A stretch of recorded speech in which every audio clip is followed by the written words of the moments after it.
Sabe, existe um detalhe bem curioso nas escrituras, uma coisa que fica ali, escondida bem na nossa frente e que parece desafiar uma crença fundamental. É tipo um quebra-cabeça que coloca dois livros da Bíblia um contra o outro. Hoje a gente vai tentar desvendar esse mistério. A questão é basicamente esta. Por um lado, a Bíblia é super clara, diz que existe um único Espírito Santo. Mas do outro lado, lá no livro de Apocalipse, o texto fala sobre 7 Espíritos de Deus. Então, como é que a gente concilia essas duas ideias? Olha só, de um lado, a gente tem o apóstolo Paulo, em Efésios, cravando uma doutrina fundamental, um só Espírito. É a base da unidade. Do outro, o apóstolo João, em Apocalipse, descrevendo uma cena lá no céu com 7 espíritos. E não há uma diferença sutil, né? Parece uma contradição gritante, bem no coração da teologia. E o mais interessante é que não se trata de um deslize, sabe? Ou de um erro de tradução. Essa expressão, os 7 Espíritos, ela aparece várias e várias vezes em Apocalipse. Essa insistência toda nos diz que tem alguma coisa aí que a gente precisa investigar. Um padrão de propósito que exige a nossa atenção. Então, por onde a gente começa a decifrar isso? Bom, a primeira pista talvez não esteja nas palavras, mas nos números. Na linguagem bíblia, o número 7 raramente é só uma contagem. Ele carrega um peso simbólico de plenitude, de totalidade, de perfeição divina. E se 7 espíritos não se referisse a 7 entidades diferentes, mas sim à manifestação completa e perfeita do único Espírito Santo? Essa ideia de uma manifestação completa nos leva direto para uma profecia fundamental em Isaías, escrita séculos antes. Esse versículo aqui, ele é a chave que destrava o mistério todo. É aqui que a estrutura dos 7 espíritos é, na verdade, detalhada pela primeira vez. Vamos dar uma olhada nessa estrutura. Isaías não descreve 7 forças separadas, mas sim uma manifestação em 7 partes do mesmo Espírito. É incrivelmente simétrico. Tem um eixo central, o próprio Espírito do Senhor, e a partir dele saem 3 pares de atributos, perfeitamente equilibrados. Agora, com essa estrutura de Isaías em mente, vamos voltar lá para Apocalipse. De repente, a visão de João começa a fazer muito mais sentido. Ele vê 7 lâmpadas de fogo que o próprio texto já explica que são os 7 Espíritos de Deus. A linguagem é simbólica e a conexão com a profecia de Isaías começa a ficar inegável. 7 lâmpadas de fogo? Isso soa familiar, não soa? Pensa bem. Que objeto lá do Antigo Testamento, uma peça central do tabernáculo, tinha 7 lâmpadas, 7 chamas, todas feitas a partir de uma única peça de ouro? É a menorá, o candelabro de 7 braços. E ela não era só decoração, não, era um símbolo profético muito poderoso.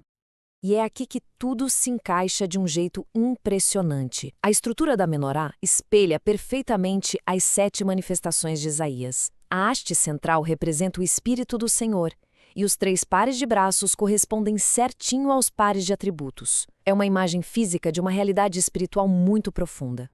Mas a visão não para por aí. O simbolismo fica ainda mais profundo. Os 7 espíritos também são descritos como os 7 olhos do Cordeiro. Imagina só, olhos que veem tudo, que estão em todos os lugares, sempre vigilantes. Essa imagem é muito poderosa e expressa a onisciência e a soberania absolutas do Espírito, operando em toda a criação. Ok, então vamos recapitular. A gente tem uma profecia em Isaías que detalha uma manifestação em 7 partes. A gente tem um símbolo físico na menorá que espelha essa estrutura. E a gente tem uma visão celestial em Apocalipse que junta tudo. Onde é que todas essas linhas se encontram? Elas apontam para uma única figura central. Essa figura central é, claro, Jesus Cristo. É sobre ele que a profecia de Isaías falava. E o Novo Testamento confirma isso, declarando que Deus não lhe dá o Espírito por medida. O que isso quer dizer? Quer dizer que ele não recebeu só uma parte ou uma porção. Ele recebeu a plenitude absoluta do Espírito Santo. É por isso que a palavra que Isaías usou é tão perfeita: repousará. Não foi uma visita temporária ou uma capacitação de um momento só. Foi uma habitação permanente e completa. O momento em que o Espírito desceu sobre Jesus lá no Rio Jordão foi o cumprimento literal daquela profecia em 7 partes. Mas olha, a história não termina com a plenitude do Espírito repousando só em Cristo. Tem um capítulo final nessa revelação, uma reviravolta crucial que move essa realidade lá do passado direto para o nosso presente. A primeira fase da missão foi a concentração, o Espírito completo com todas as suas 7 manifestações habitando no Messias em sua totalidade. Toda a perfeição e poder divinos estavam focados em uma única pessoa. Mas aí, depois da ressurreição, a missão muda. O mesmo versículo de Apocalipse nos diz que esses 7 espíritos, os olhos do Cordeiro, são enviados por toda a terra. O que estava concentrado em Cristo agora é liberado para o mundo. E é aqui que essa teologia, que parece tão antiga, se torna incrivelmente relevante para nós hoje. A mesma plenitude em 7 partes que operou em Jesus está agora em missão na Terra, capacitando a Igreja. Não estamos falando de uma força vaga ou de uma presença genérica.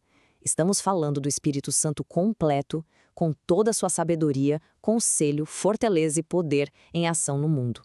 Então, o mistério de um espírito e 7 espíritos não é uma contradição, mas sim uma revelação da plenitude multifacetada de Deus. A questão final, então, é esta: como a compreensão de que essa plenitude está disponível muda a percepção da capacitação espiritual no mundo de hoje?